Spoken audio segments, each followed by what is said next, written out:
Tem aqui, antes de pegar e perguntar sobre a tua história, eu já tenho uma pergunta que foi muito recorrente, tá? Tem uma galera que segue porque tem vontade de ser do meio, mas ainda não é. Então, uma das dúvidas que eu mais recebi é qual é a diferença, tá? Entre o PQD, o paraquedista, e o precursor paraquedista, né? O PQDT, né?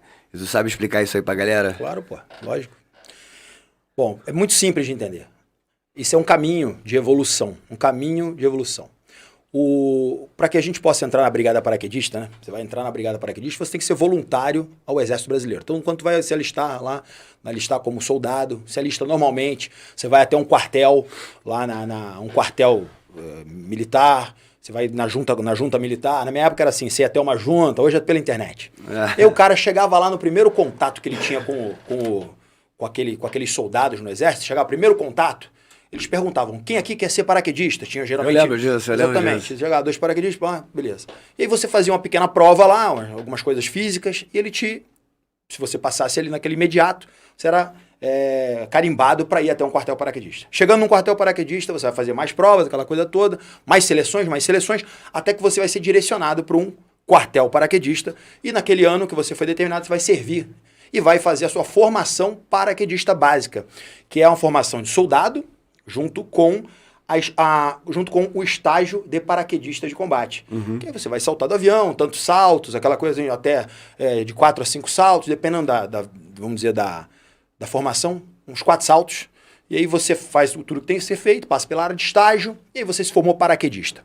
Ao final daquele ano, existem os caminhos para você seguir.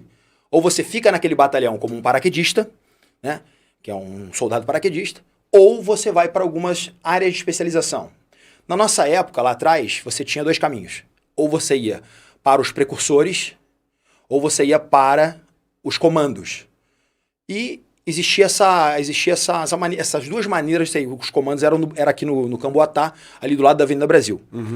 E aí, o que acontece hoje é que você escolhendo isso, nesse caso, para se tornar um especialista, porque o precursor ele é um especialista na área na parte aeroterrestre, e aí você sobe de nível, né? Já é um outro nível, já é um curso de alta especialização, é um dos cursos mais completos das Forças Armadas do mundo inteiro, e do Brasil aí os tops da cabeça ali de cima, né? São entre os 5, 6 cursos que pode se caracterizar como um curso de operações especiais nas Forças Armadas. Que é um curso bem completo, que abrange todas as áreas ali das áreas operacionais em geral. Então, a diferença no precursor é que, operacionalmente falando, o paraquedista simplesmente vai ir até uma missão, vai ter uma missão que vai ser coordenada, e esse paraquedista será lançado por alguém. O precursor tem a responsabilidade, que é uma delas, as pessoas acham que é só isso, não tem nada a ver com isso. O precursor não é só capaz de ter essa condição de vou saltar primeiro, porque vem do nome precursor. Mas preceder, a arte de preceder, ela vem preceder muito antes, muitas vezes com infiltrações de meses antecipadas, de reconhecimentos, dossiês específicos, infiltrações operacionais, trabalho descaracterizado, infiltrações de trabalho realmente de forças especiais, onde você vai preparar uma zona de lançamento, que é um dos trabalhos do precursor, preparar uma zona de lançamento para lançamento da tropa paraquedista, que será, às vezes, milhares de homens, maneiro, né? Milhares de homens se lançar. Então existe uma responsabilidade gigante e na escolha correta do local para que isso possa ser lançado em segurança. Na inteligência. É um trabalho que eu estou falando de lançar, não é lançar 2, 3 aviões, estou falando de lançar milhares de aviões, milhares de homens. Vê lançamentos, por exemplo, na Segunda Guerra Mundial, que foram as maiores massas de lançamento de paraquedistas lançados, tinha um paraquedista que era lançado sobre as asas do avião. Os caras decolavam agarrados na asa, para você ter uma ideia da proporção, porque precisavam de mais homens ali naquele local. Então eram milhares, está falando de lançamentos com mais de 10 mil, 20 mil paraquedistas. Se não tiver ali um trabalho... há uma necessidade de escolher o local correto, porque milhares morreram já também assim, por ausência de uma especialidade que soubesse quando e como lançar. Então ventos de camada que podem jogar o paraquedista muito distante, milhares de homens morreram no mar, porque acharam que aqui, mas o vento, aqui embaixo está o vento X.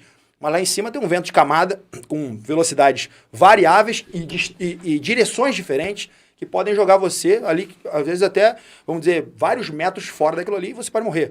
lançado em um pântano e tudo mais. Porra. Rede elétrica. Então existe o precursor com essa função. Mas, para que esse precursor possa chegar até lá e se infiltrar no território inimigo, ele precisa de diversas habilidades.